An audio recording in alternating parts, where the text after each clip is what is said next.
may have told you this. They made action figures for that movie. Like a Bruce Willis. You have the Ben Affleck one? I did have the Ben Affleck one, thinking it was going to be some collector's item.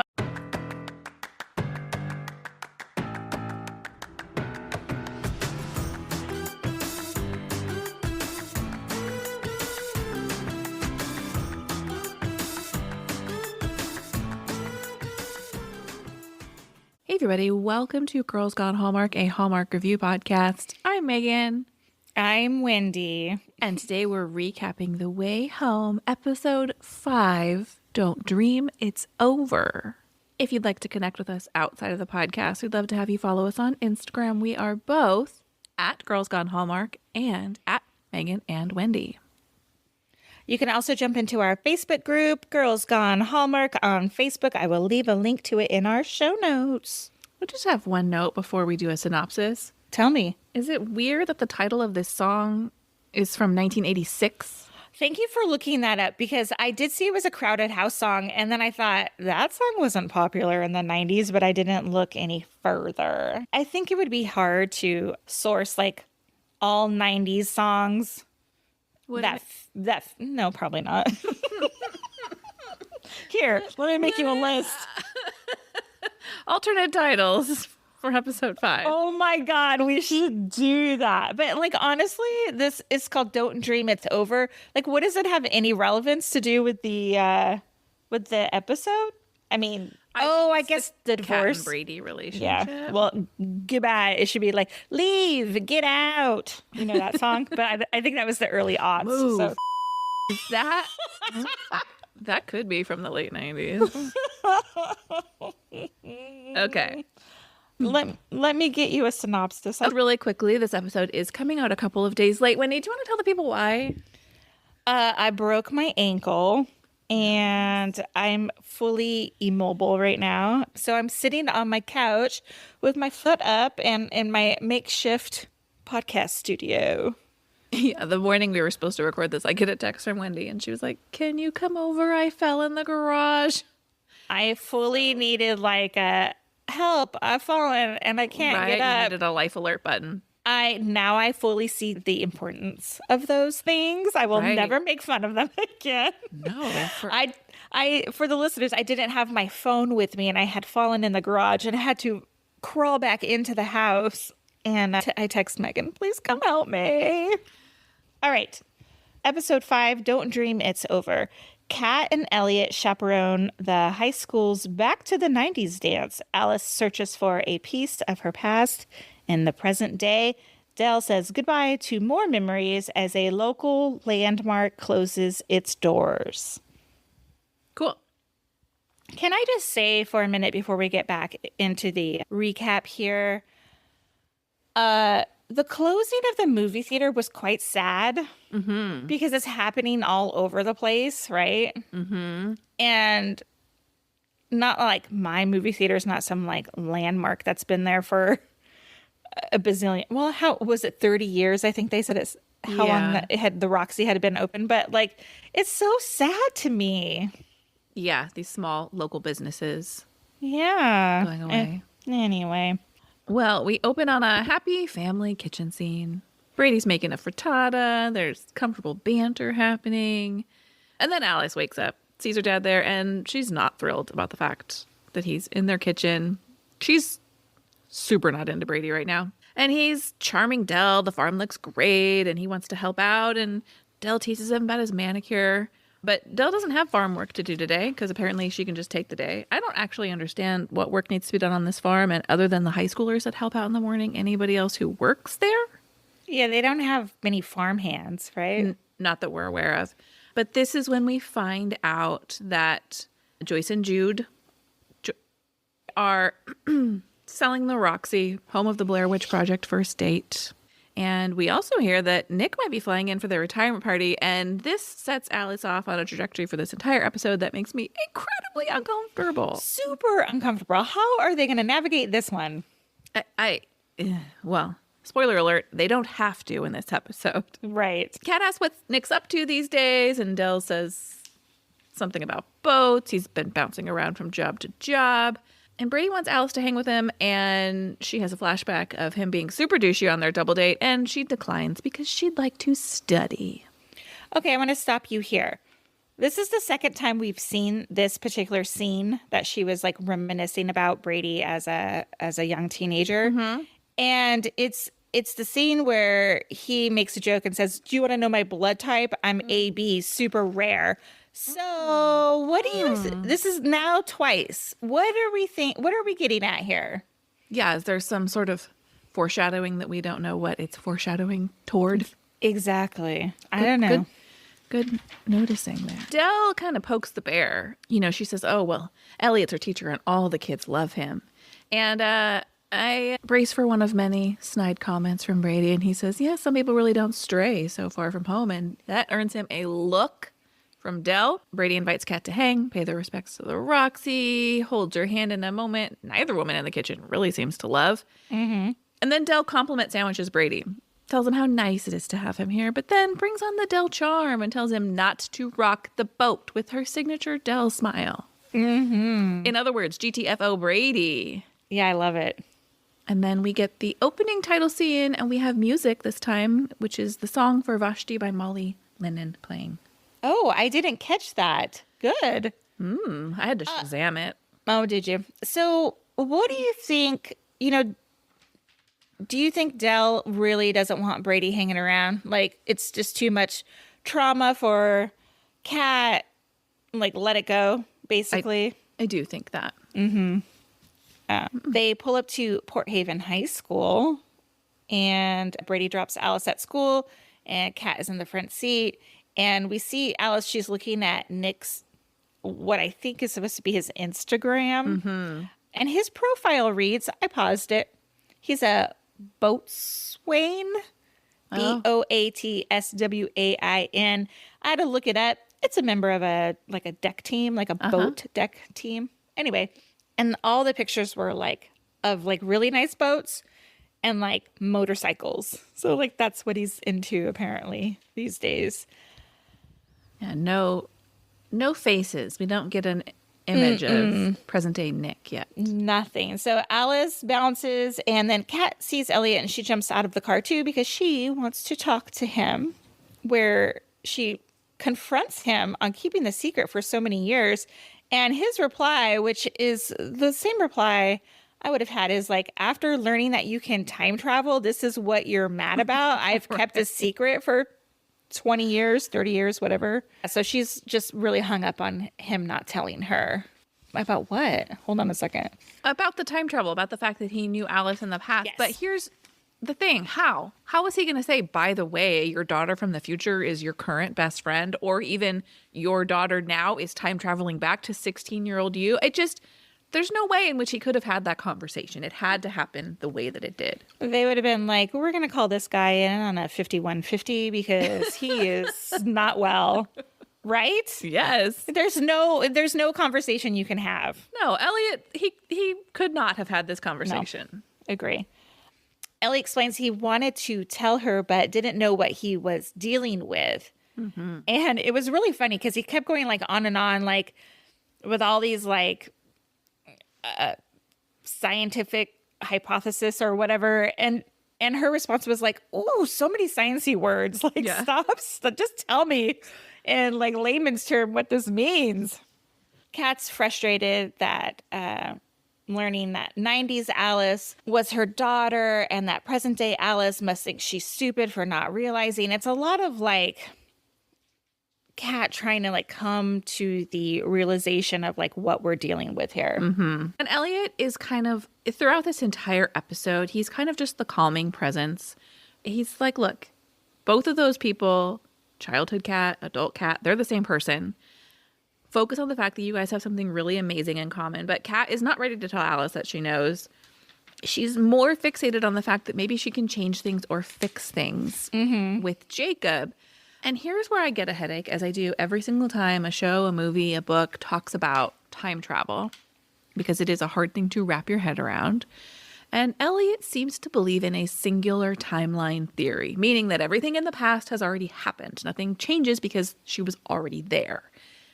And this is where I have a bit of a prediction, a thing I'm wondering about. And that is that I wonder if perhaps adult Kat has some hand in Jacob's disappearance.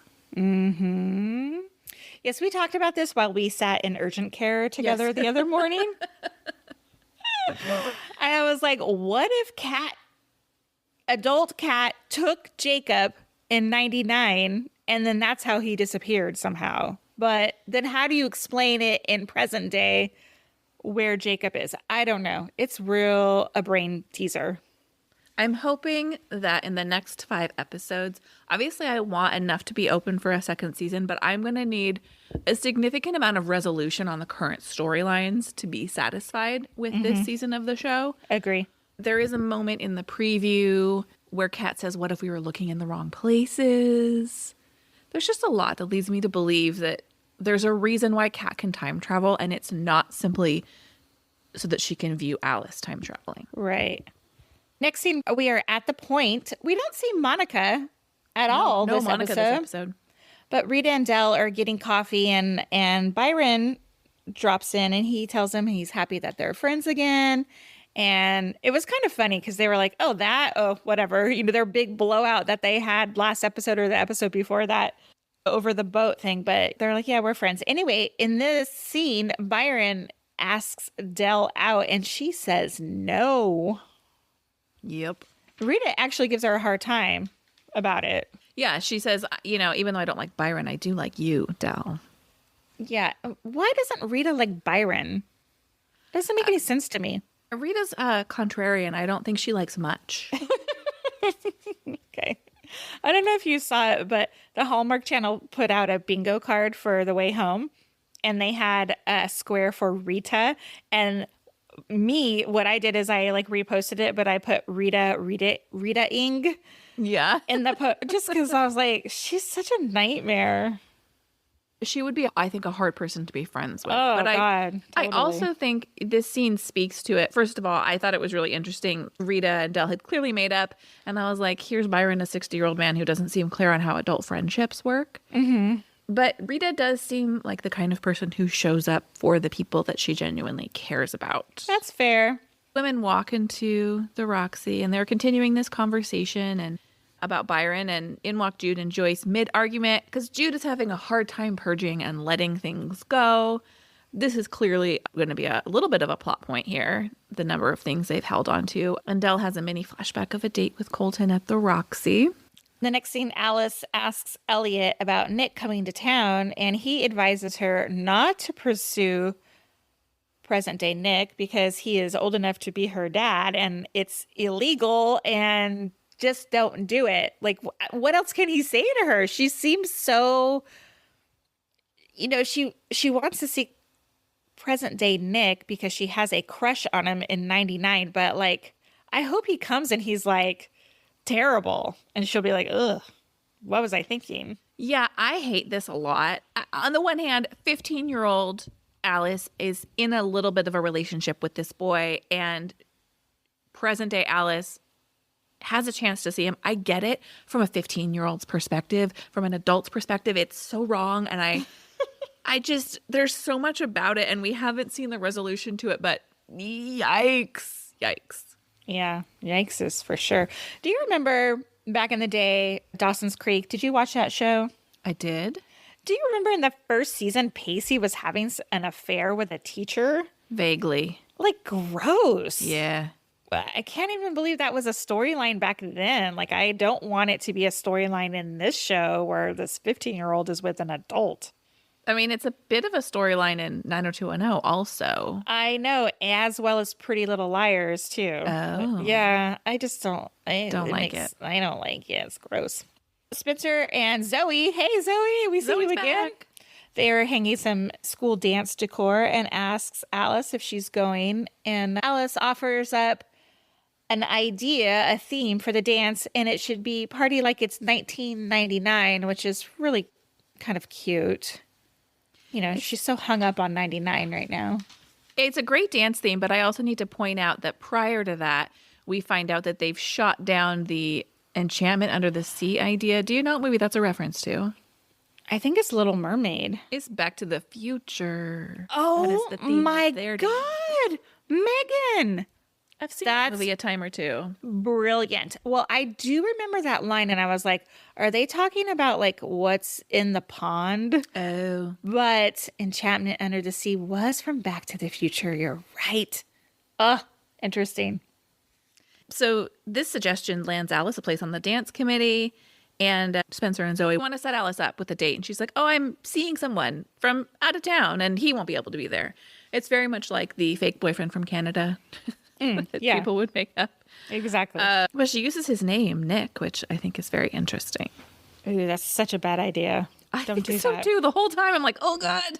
I know, because what if Nick comes into the point and Spencer's there because his mom owns the place and the guy's like, I'm Nick or whatever. And then Spencer's like, what, Nick? We see Kat at the Roxy and she's having some flashbacks to the teen dates that she had experienced back in 99. As she's looking through boxes of movie posters, one she pulls out is Armageddon, which I also did see in the movie theater. I loved that movie. I'm not going to lie. Did you know, I may have told you this, they made action figures for that movie? Like a Bruce Willis. You have the Ben Affleck one? I did have the Ben Affleck one, thinking it was going to be some collector's item. I ended up getting rid of it. I don't think I've seen it since the first time I saw it. I've seen it more than once. Maybe I'll watch it today while I'm laying on my couch. While she's going through the box, she sees Jacob's missing persons flyer, which that's so sad Yes. that they Very held sad. on to that. Back in 1999, Kat emerges from the forest to watch Jacob and Danny playing in the woods. And they're about to catch Kat, but they catch a glimpse of her and they think she's the White Witch and they run away. You know what's good in this scene is that finally we don't see them like jumping into the water, emerging from the water. Yeah, we don't need all that, right? Yeah, not anymore. No, Yeah. like we just now ignore the fact that they're soaking wet. Like There are enough other clues to the timeline. Exactly. The boys run away. They leave the bike behind. Did you notice that? I didn't. They left the bicycle that they had out there. And if you remember from an earlier episode, the picture in the newspaper was a bike. Oh, like on the ground. Uh-huh. Oh. But there was also pumpkins in the picture, which, indicated it was like near Halloween. But here there's no pumpkins. So I don't know. It probably doesn't have any significance. I thought it was interesting that they didn't grab the bike and get on the bike and ride away. They instead ran off. We cut to Dell's kitchen in the present day, and she's looking at a newspaper article about the Roxy, and Alice comes home after helping with the dance committee, and she wants to know what Dell thought of her dad as a teenager, and Dell's very diplomatic here. She's really trying to bright side Alice right now. She's telling her to think of endings as new beginnings, and Alice flips it right back on her and asks her if that's how she feels about the closing of the Roxy. Yes, I thought this line was interesting. The ending as a new beginning. What does Dell know? Dell knows something, I think. She has to. Okay. She just like spits this wisdom out and like there's no like tie to anything. Like I think she's a time traveler too. Okay. But I'm always wrong. So who knows? And the next thing, Brady arrives. He has coffee and donuts and he wants to see Alice. But Alice is gone already. I don't remember where she went. Did she go back to 99? No, she went to school. Okay. Kat and Brady decide that they're going to hang out and they talk about Rachel. And Brady tells Kat, like, he misses talking to her. He misses her as a friend. And she's really not into this, like, stroll down memory lane, like good times. Like, and I got to say, like, Brady, you're such a douchebag. Like, Yep. It's so emotionally taxing for an ex to come into your life where maybe his relationship's not working out, and now he maybe wants to get back to you. No, dude, you can't have your cake and eat it too. Just makes me so mad. I hate Brady. This episode really solidified my Brady dislike. He really only cares about himself and can only see things from his perspective. We learn in this moment, and I'm not sure if we knew this, but his girlfriend Rachel is only 26 years old. Yeah. And I really appreciate Kat being the voice of reason here. She's telling him, not to get confused. Things were actually bad at their end of their relationship. They can have a friendship without muddling romantic feelings in there. Right. Alice is at school and she's scrolling through Nick's Instagram and she sees photos of Elliot handing Nick a ring. And the caption says something about like being a best man or whatever. So now we know that Nick was Elliot's best man. Mm. And so she runs into Elliot's office and confronts him about it. And Elliot was like, yeah, I lied to you. I just want you to stay away from Nick. Yeah, this is a bad friggin' idea. He said it was weird in 1999 and it's illegal now. Yes. Get it through your head, Alice. Knock it off. Yeah, but this 15-year-old is not going to listen to an adult. She's just absolutely not. She says, love is love. Age is but a number. And Elliot is not here for any of that. And we cut directly back to 1999. When Elliot is saying the same thing, it is not cool for her to be dating in 1999. And Elliot is worried about what the future implications of this relationship might be. Right. So this is a weird transition here because like she's having this talk with Elliot in the classroom, but then we are to think that Alice then jumped back to 99, is talking to Elliot again. She's telling Elliot, like, I just want to avoid seeing Brady because she doesn't care for him. And young Kat comes in and she invites Alice to dinner. Yes, she wants Alice to be there because Brady is meeting the parents. Right. And we get kind of a parallel of dinners happening. So we jump back to the present day. We're in Dell's kitchen. We have dinner with adult Brady and adult Kat and adult Dell. Alice is not there. She ditched them for, quote, dance committee, which actually means she's just having dinner in 1999. And in walks Elliot with a bottle of wine. And I gotta say, I hate everything that comes next. So Dell feigns surprise that she's forgotten to mention Elliot coming to dinner and scene. Now we're back to 99 and it's a family dinner and Jacob is telling Alice about seeing the White Witch in the woods and Colton and the family are talking to Brady. And this is a really funny mention that comes up. They're talking about Limp Bizkit, Yeah. the band Limp Bizkit, and how Brady's into music and so is Colton and so on and so forth. And this is a really weird exchange of conversation because Brady tells Dell, or he tells the rest of the family, like how he had this like feeling when he came to the Landry house that it was like coming home or it wasn't the first time there. And she agrees to that. Yeah, don't you see her kind of soften to him in this moment? Yeah, sort of, but I don't think it's softening to him. I feel like she is reminiscing herself because she's a time traveler too, and it was not her first time there. That's what I think. That's a very good point. I, in this scene, noticed that both Dell and Alice, because Brady is just blowing smoke up everyone's asses in this scene. And this is the line that I, as the viewer, was like rolling my eyes, like, it feels like coming home. Simply because gross. I hate teenage Brady.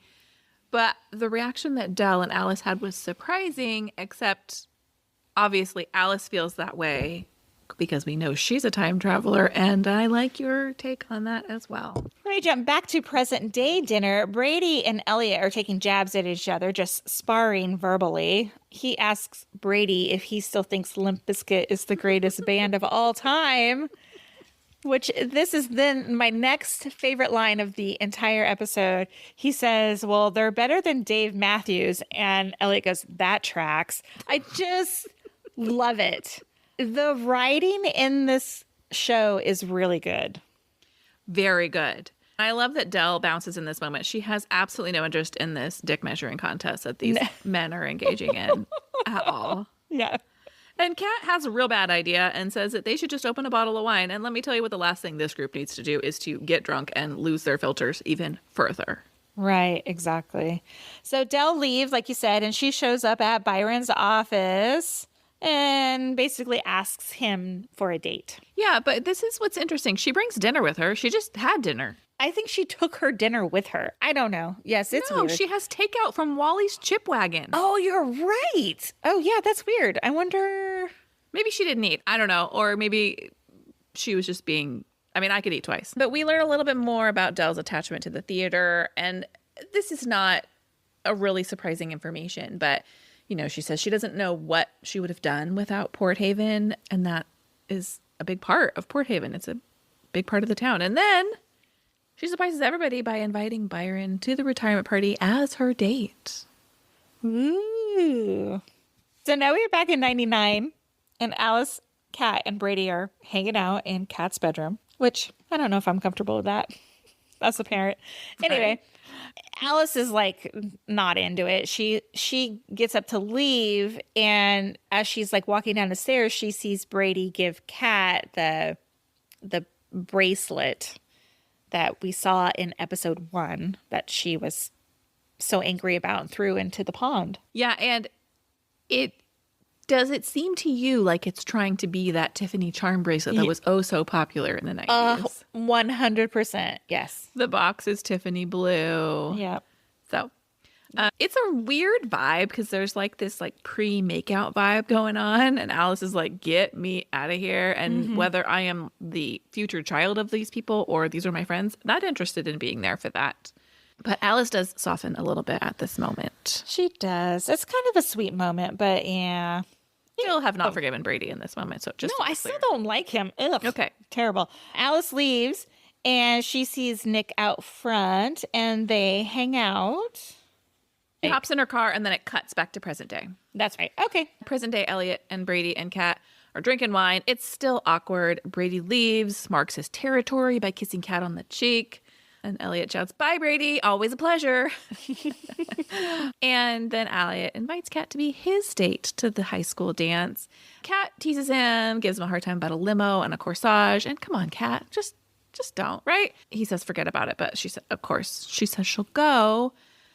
But Kat's still back on Jacob in the past. She wants to know if there's anything she can do. Can she warn him? And Elliot wisely discourages this and tells her just to be grateful for the gift of getting to see him again. He is wise here. Like, he doesn't don't mess with what's that called? The time-space continuum. That's the words I was looking for. Yes, exactly. Mm-hmm. Back in 1999, we have Nick and Alice, and they're hanging out on the hood of his car, looking at the stars. I mean, this is what 15-year-olds think is romantic. So uncomfortable. Totally. They're talking about the future, and she assures him he's going to be okay. And he says he wants to call her, but she explains that he can't. And I don't know why. Like, they just see each other when she's like magically in town. Yeah. He says, oh, Elliot says your parents won't let you date. And she's like, yeah, it's complicated, but come on. Mm-hmm. I guess this is pre-cell phone, so she can't really be giving him pre-ubiquitous cell phone. Like, not every teenager had a cell phone in 1999. They always existed. But it doesn't super hold up for me that she would not be able to give him her phone number. He's just supposed to be like, oh, we bumped into each other. What luck. Yeah, exactly. So she writes a date on his hand and she says, let's meet up on this date, which is this totally random date to him, but it's the date that the Roxy closes. By the way, another Back to the Future reference, because this is how Back to the Future 3 happens. Doc has given Marty a date to meet him. He has brought a message that has been waiting for 90 years at the Western Union. And that's how he knows to go back to the 19th century. So lots of Back to the Future references happening here. Yeah. But also when she's writing that date, I was like, oh, I hate this so much. Why? Oh, because he's going to be old. I'm hoping he shows and he's like super hot for my own reasons, but oh sure. But I don't want him to come and like have a relationship with her. No. So they smooch and then all is well, and then 15-year-old 1999 Alice's world. We cut back to the farm, present day, and Del's in the kitchen, and in walks Elliot with a corsage, looking sharp. And Kiss Me by Sixpence None the Richer plays, and it's a total She's All That moment for me. 100%. It to the T. Yeah. It's from She's All That. Yeah. Kat walks down the stairs in a red dress, stumbles at the bottom. And Elliot is not very smooth here. It says she looks fine. You know what's funny is that She's All That stars Rachel Lee Cook, who is also a familiar face to the Hallmark Channel these days. Oh, yeah. Good call. It is kind of funny. In walks Bummer Brady. He says Kat looks stunning. He's there to say goodbye to Alice. Kat and Brady say a quick goodbye, and they have a little bit of a moment about their daughter's first dance, and Brady asks if it's too late for him to be a chaperone since it's his daughter's first dance, and Elliot has the upper hand here. Right so, he says. Yeah. Don't let the door hit you, Brady. Totally. They go up to Alice's room, and she's all dressed up in her 90s outfit, which Megan told me she didn't really enjoy this dress. Why? I just didn't feel like it gave me 90s vibes or 2023 vibes. I don't know. I guess we've seen her in a lot of 90s costumey, so. Yeah, but she did have the butterfly clips and the She choker did. necklace. I thought she looked cute. Yeah. And then we have this weird, conversation between Alice and Brady. And she's basically, she's telling him, she's happy that who he is now as an adult. Yeah, she's like, you have changed from your teenage years. It's a weird conversation, and I did not actually see the effect of this conversation coming later in the episode. But it's weird because he says, oh, did your mother tell you this? And she's like, no, she thought the world of you. And he tells her, I had to grow up fast when we had you because I wanted to be the best dad ever. And they have kind of a nice little father-daughter moment there. Yeah, but don't you think, Brady's would be like, who told you that I've changed since adulthood or since I was a teenager if it wasn't your mom? Yeah, I do think that, but we get the answer to that, which I did not anticipate. Okay. His guess. Question here. Would you want your current teenager to know you as a teenager? I don't think that's my best selling point. If my kid could know me at any time in history, it would not be me at 15 years old. No, yeah, I would agree. They would not fall in love with me the way Alice loved her mother as a teenager. No, if my daughter came back to 1991, no, she'd be like, "You're a dork." Yeah, Totally. no. Me too. Look at that bad perm. Yeah. Oof. That's tragic. I don't even want to think about that. Whoa. Yeah. So now we're in present day and we're at the dance, and they are playing the worst 90s music at the dance. We like to party. Yeah, agree. Alice asks Elliot if she's going to see Nick. Is Nick going to show up? Is he going to come to the Roxy tonight? He urged her just to have fun at the dance, to be 15, enjoy your friends, do your thing now. Don't worry about Nick. Yeah, spend some time with your age-appropriate friends, he says. Totally. And we cut back to the Roxy, and they're enjoying a slideshow in the theater, and Byron joins Dell with a bottle of wine, and he holds her hand. And at the worst possible time, because we get a shot of Dell and Colton in the theater from the past, which I kind of wonder, how do we have these shots? Who was taking photos in the movie theater of Nobody patrons there? Yes, never. No. But she pulls her hand away. And, Rita made the slideshow. So Rita knew that photo was in there, right? Yeah, I don't blame her for that. I mean, the more important thing to me here is nobody was taking candid photos of these people where they're not even looking at the camera while they're in the theater watching a movie. These photos don't actually exist. And we're back at the dance, and Elliot is talking with Kat, and they both worry together that Alice is going to go looking for Nick. And then Kat and Elliot dance. They dance to a fast song, real quick, at the end of it. Yeah, let me interrupt you really quickly here, though, because in that moment when they're worrying that Alice is going to go looking for Nick, Elliot's like, I can't imagine he would put together who Alice is. Excuse me, she looks identical to how she looked when Nick knew her in 1999. And if he is in fact showing up here because he remembered that date and not simply because his mothers have invited him, I think he would recognize her, and it's gonna be weird. Oh, interesting thought. Okay, so I don't know if as a 47-year-old woman now, do I remember what my 15-year-old friends look like? I don't know. Your 15-year-old boyfriend, first love, if that person walked up to you as a 15-year-old, I think you would recognize him. I would be like, whoa, that's weird. Of course. But especially if he, in the context of showing up at this place that person told you to show up. Yeah. Out of context, maybe not. Oh my God, this is going to get weird. Totally weird. Okay, so then now is when we see Kat and Elliot. They dance. Yes. They get on the dance floor to I don't remember what song was playing. And then they transition into a slow song, which is Iris by the Goo Goo Dolls. That's appropriate. I like that song choice here. Yeah, I think so too. I think it's really good too. She tells him at this point that back in 99, her visit to 99, she overheard Elliot and Nick talking about her. As soon as this like whole like scene is kind of evolving between like Kat and Elliot, Brady walks in. Yeah, right as Elliot has told Kat, she was like, you should have come to the dances. I would have taught you. And he was like, 15-year-old me could not have handled a slow dance with you. And how Kat doesn't know Elliot's feelings, I don't know. But seriously, we're almost there. And in walks Brady. And first of all, who's letting an adult man into this dance? Good question. Mm-hmm. And then he asks for Elliot like by first and last name. You do that when you don't know what that person looks like. Don't you think so? It just was so dumb. Like, he came in so hot. Like, what are you going to do, dude? Yeah, it was like punch him in the face in the middle of the dance. Right. And he hauls Kat out of there. Brady's pissed because he thinks that it was Elliot who told Kat things about him when he was a teenager. And by the way, even if this were true, you do not get a vote in who your ex-wife dates. He thinks something is happening between Kat and Elliot. Kat insists that there is not. Even if there were, even if you're afraid Elliot is going to turn your ex-wife against you because he didn't like you and still doesn't, too bad, dude. Too bad. You don't get a vote. I'm mad at this guy. Real convenient to be mad now, dude. Kat reminds him of Rachel, and Brady blusters that Kat never told him she was jealous of Rachel. I actually thought this was a really good scene. Like, the writing in this scene was really good.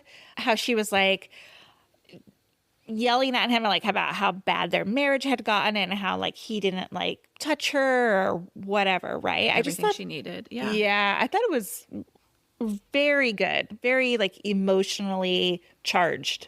Agree. And she tells him it's too late and he kisses her anyway. He's like, "Are you sure about that?"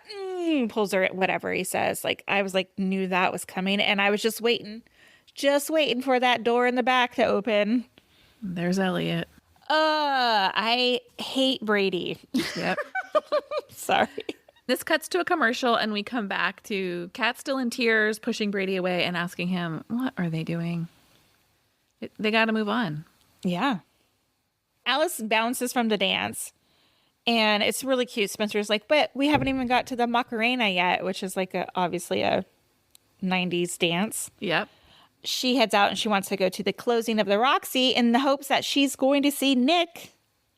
And so she is in the crowd out front.